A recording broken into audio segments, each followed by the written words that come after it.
Nakakatuwa tong can opener na to. Last year ko pa siyang ginagamit and B, hindi pa niya ako iniiwan. Unlike sa dati kong can opener, iniwan kagad ako. Pansin nyo rin ba guys, yung mga can opener ngayon is parang mga disposable na. Ang bibilis na masira. Dati nga nakabili ako ng can opener, tapos ang bilis niya nasira. And now, eto, last year ko pa siya ginagamit. Epeplex ko siya sa end niya. Huy, may ganun di. So, nakakatuwa tong can opener na to. Actually, multi-purpose na siya. Pwede siyang pangbukas ng mga soft drinks, tapos pangbukas ng takip dito. So, yung iba niyang gamit, hindi ko pa na-try. Yun pa lang, yung pangbukas ng soft drinks and yung pangbukas ng takip. Tapos, yung can opener, ganito lang siya. Kakaiba to guys. Tingnan nyo ha. Ganito lang siya. Yan. Iikot mo lang siya. Ikot-ikot lang. Look.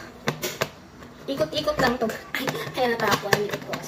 So, ikot-ikot mo lang siya ng ganyan. Then,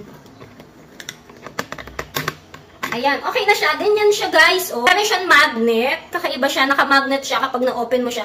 Tapos, pakita ko sa inyo, guys, ha. Diba usually dati, yung mga can opener, dito siya na bubuksan. Dito. Ayan sa gilid niya. Pero eto, tingnan nyo naman, oh.